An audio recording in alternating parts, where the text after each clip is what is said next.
在即摆是毋是男女朋友的嘛？对吧？对，跟他讲哎，我今天男女朋友了嘛，对不对？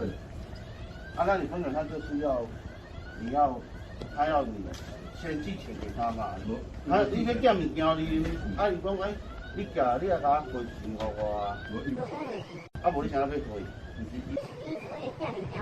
啊，你搞太多会计公司去处理的，对啊，就是会计公司就要给处理。对啊，就是伊物件你爱讲会计公司寄来。哎，会计公司是讲爱请你，会计公司是讲我这物件汇款啊，反正就爱收。对啊，对啊，哎，用一个名义要甲你爱钱啊，啊你就无你就要汇100几万，安那汇？对啊，你讲就是讲。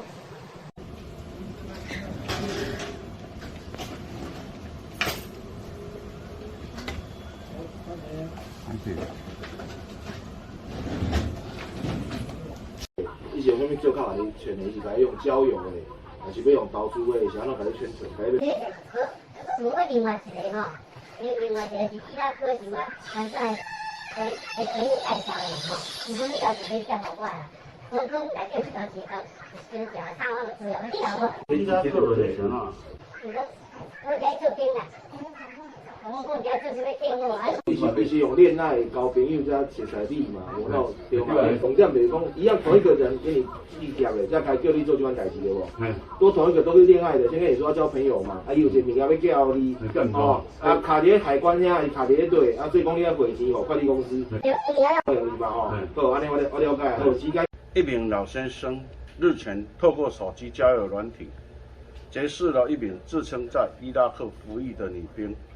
经过了1个月余的寒暄问暖后，老先生卸下心防，对方见时机成熟，便谎称寄送了一个神秘礼物，要送给老先生，但是包裹遭到海关扣留，需要先缴交税金、检验费等其他多笔费用。